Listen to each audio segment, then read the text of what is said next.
Welcome to this Akashic Records reading. My name is Carrie. I'm Akashic Records and tarot reader.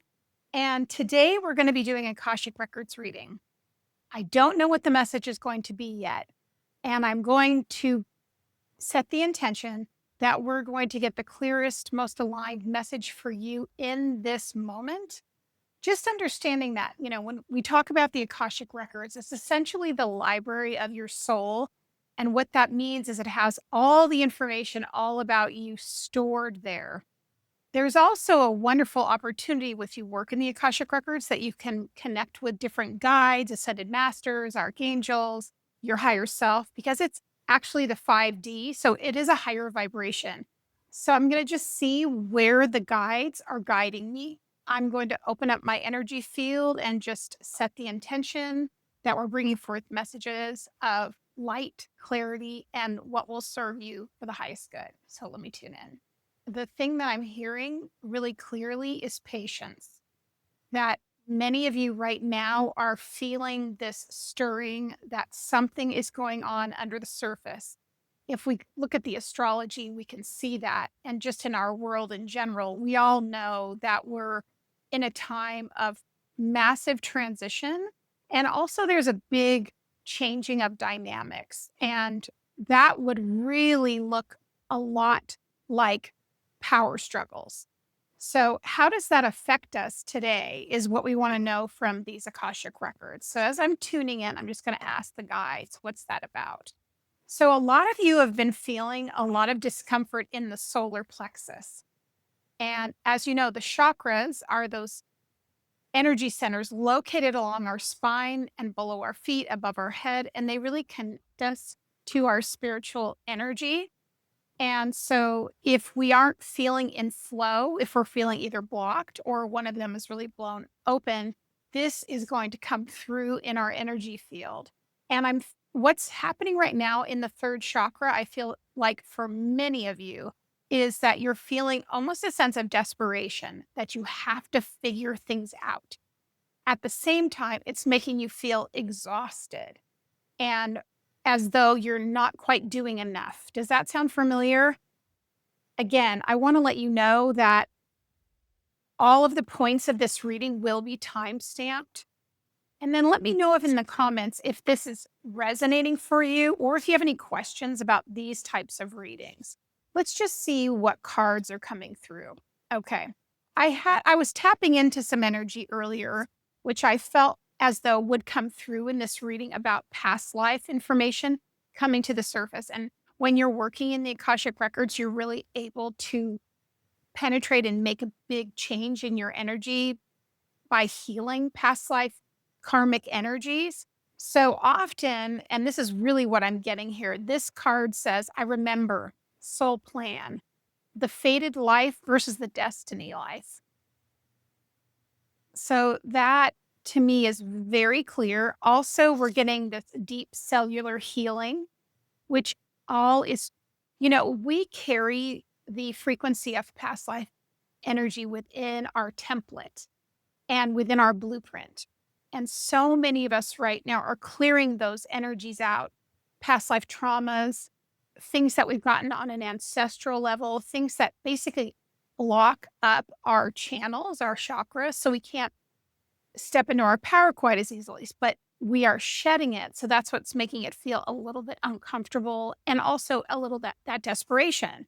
We're also getting, if some of you being star seeds or star travelers, I like to say, and being able to really tap into that power, that infinite wisdom, and also a lot of those intuitive abilities that were naturally very open when you lived in another location and on a planet off off the earth. So you're tapping back into that. Here we have the seas of Antaka, seeing potential, bringing unconsciousness to light.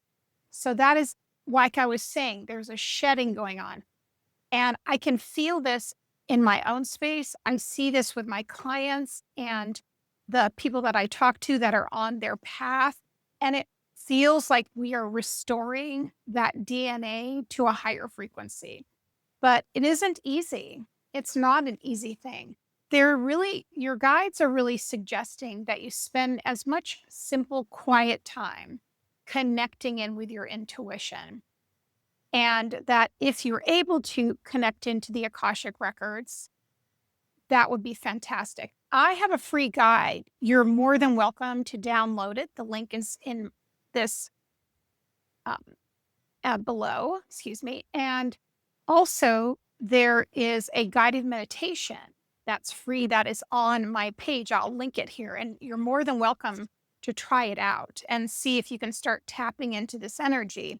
Child of the cosmos. So many of you, if you're watching this, I'm quite sure that you have also lived in other locations besides the earth.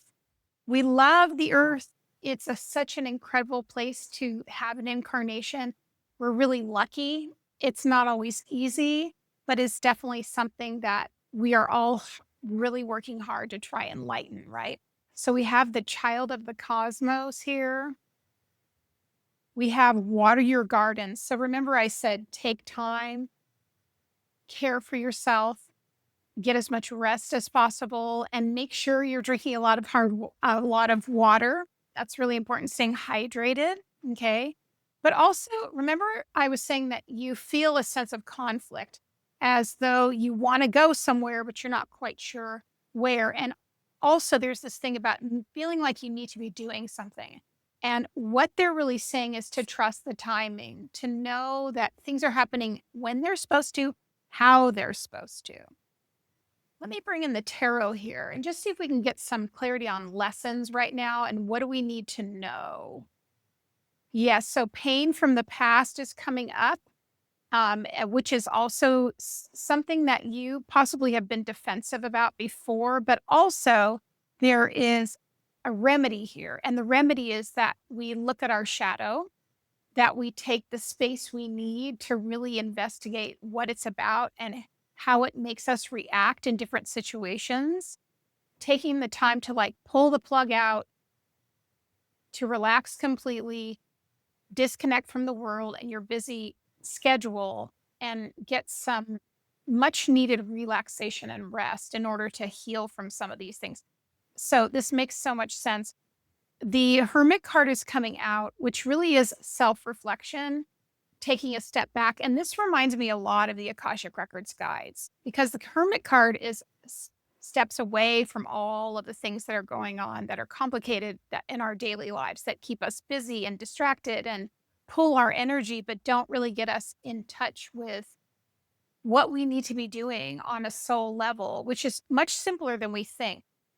And as we do that, we're going to start to be ignited and find our passion and also be able to hear our guides. That's a big part of it is that we can't hear if we're so busy. So the next few cards coming out, which will tell us things, is that you're in a phase right now. You're pulling the Five of Cups and the Ten of Cups. So the number five really is a card and a number of change. And it's a number also of conflict. But you also notice that in that card, she's looking back on things that have happened in her past and she's consumed by it for the time being, which is not always the worst thing. Sometimes that's just where you need to be. You need to do that holding space for the part of you that's grieving something that has been lost. It could be a person, it could be an experience, it could be a location, it could be a job, friends. And at the same time, we're going towards what does fulfill us. So, in order to get to the point where we move on from something, we need to hold space for what has occurred and where we feel that sense of sadness that dwells within us, is what I'm hearing. I am hearing take a look. And this really does make sense because, again, one of the things, both the hermit, but also the hangman almost is at the point where we have to take a break and look at uh, things differently with our emotions, change our perspective, get stable again. And also, I'm getting catch your breath.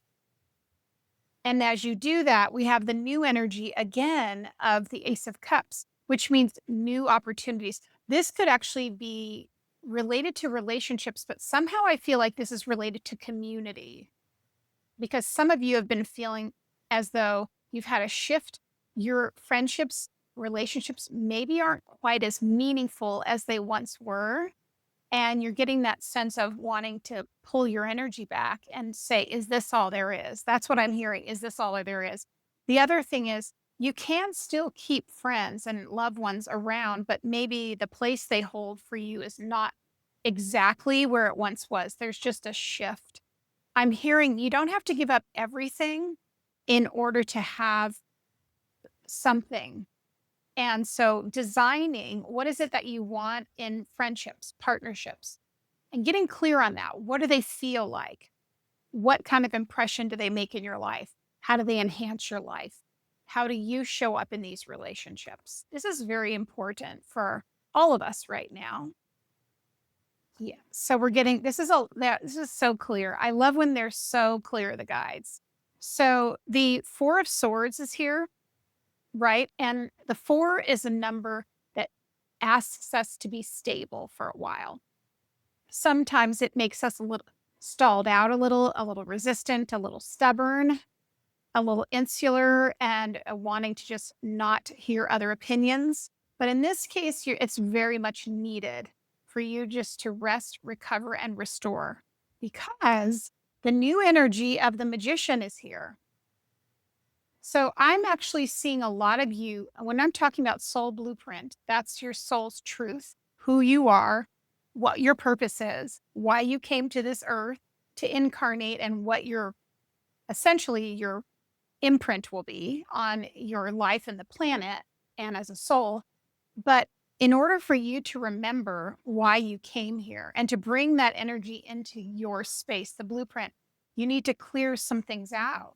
And those things that are pulling on you, distracting you, hanging over your head, making you pulled off your path and your purpose are going to need to be reevaluated. I am going to go to a beautiful card for the final part of this reading. If you've enjoyed this, I would love for you to come back and see me. Also, please feel free to like and follow and subscribe. All right, here we go. Let's see what we got for our final message. Yeah, we're getting the Earth card, peace and grounding. Now, if you can look really closely, you can see there's an earth within this tree with beautiful roots. And it's essentially saying, be at peace, be where you are, hold space for yourself, pause, and give yourself a pat on the back for how much you've put into your growth already. And know that your gift of spirit and energy and healing is going to be easier to receive if you're not distracted and doing so much. Thank you for being here. I can't wait to see you at the next reading, and I hope you have a wonderful rest of your day.